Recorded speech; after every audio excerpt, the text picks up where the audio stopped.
ಅಧ್ಯಾಯ 5 ಸಾಮಾಜಿಕ ಆರೋಗ್ಯ 1 ಖಾಲಿ ಬಿಟ್ಟ ಸ್ಥಳಗಳನ್ನು ಸೂಕ್ತ ಪದಗಳಿಂದ ತುಂಬಿರಿ. 1 ಆರೋಗ್ಯಕರ ಸಮಾಜದ ನಿರ್ಮಾಣಕ್ಕಾಗಿ ಪ್ರತಿಯೊಬ್ಬ ನಾಗರಿಕನೂ ಆರೋಗ್ಯದ ತಿಳುವಳಿಕೆಯನ್ನು ಪಡೆಯುವುದು ಅಗತ್ಯ. 2 ಸಾಮಾಜಿಕ ಆರೋಗ್ಯ ಕಾಪಾಡಿಕೊಂಡು ಹೋಗಬೇಕಾದರೆ ಸಮಾಜದ ಪ್ರತಿಯೊಬ್ಬ ಸದಸ್ಯರ ಸಹಕಾರ ಅತಿ ಅವಶ್ಯಕವಾಗಿದೆ. 3 ಒಂದು ಜ್ಞಾನ ಸಂಕಲನ ಮತ್ತು ಅದನ್ನು ಕಾರ್ಯಗತ ಮಾಡುವ ವಿಧಾನವೇ ಸಾಮಾಜಿಕ ಆರೋಗ್ಯವಾಗಿದೆ. 2 ಈ ಕೆಳಗಿನ ಪ್ರಶ್ನೆಗಳಿಗೆ 2-3 ವಾಕ್ಯಗಳಲ್ಲಿ ಉತ್ತರಿಸಿ. ಪ್ರಶ್ನೆ 1 ಡಾ ಬ್ರೋಕಿಂಗೈನ್ರ ಅಭಿಪ್ರಾಯದಲ್ಲಿ ಸಾಮಾಜಿಕ ಆರೋಗ್ಯ ಎಂದರೇನು? ಉತ್ತರ ಡಾ ಬ್ರೋಕಿಂಗೈನ್ರ ಅಭಿಪ್ರಾಯದಲ್ಲಿ ಸಾಮಾಜಿಕ ಆರೋಗ್ಯ ಎಂದರೆ ಒಂದು ಜ್ಞಾನ ಸಂಕಲನ ಮತ್ತು ಅದನ್ನು ಕಾರ್ಯಗತ ಮಾಡುವ ವಿಧಾನವೇ ಸಾಮಾಜಿಕ ಆರೋಗ್ಯವಾಗಿದೆ. ಪ್ರಶ್ನೆ 2 ಉತ್ತಮ ಸಾಮಾಜಿಕ ಆರೋಗ್ಯವನ್ನು ಹೊಂದಲು ಅಗತ್ಯವಿರುವ ರೂಢಿಗಳನ್ನು ಬರೆಯಿರಿ.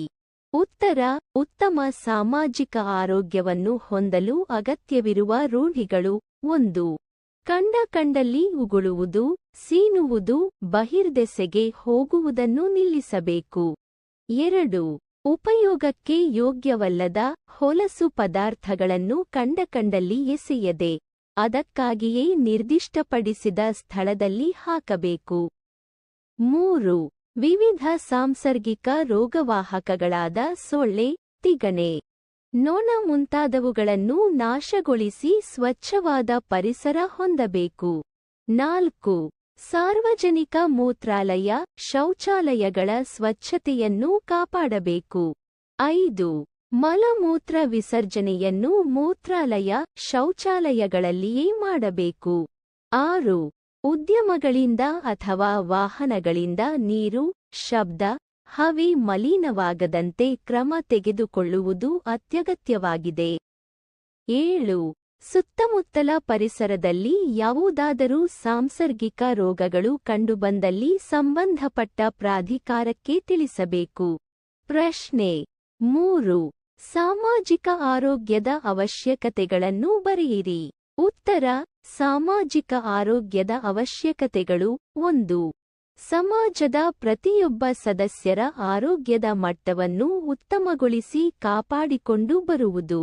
2 ರೋಗಮುಕ್ತ ಸಮಾಜದ ನಿರ್ಮಾಣ ಮಾಡುವುದು. 3 ಸಮಾಜದಲ್ಲಿ ಪರಸ್ಪರ ಶಾಂತಿ, ಪ್ರೀತಿ, ವಿಶ್ವಾಸ, ಸೌಹಾರ್ದತೆ ಅಭಿವೃದ್ಧಿಪಡಿಸುವುದು. 4 ಸಂತೋಷದಾಯಕ, ಆರೋಗ್ಯಯುತ ಜೀವನ ನಡೆಸಲು ಸಹಾಯ ಮಾಡುವುದು. 3 ಹೊಂದಿಸಿ ಬರೆಯಿರಿ. 1 ರೋಗ ಮುಕ್ತ ಸಮಾಜ ನಿರ್ಮಾಣದ ಗುರಿ. 2 ಶಾಂತಿ, ಪ್ರೀತಿ, ವಿಶ್ವಾಸವನ್ನು ಅಭಿವೃದ್ಧಿಪಡಿಸಬೇಕು. 3 ಮಲಮೂತ್ರ ವಿಸರ್ಜನೆಗೆ ಶೌಚಾಲಯಗಳ ಬಳಕೆ.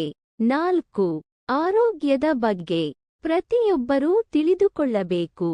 ಧನ್ಯವಾದಗಳು.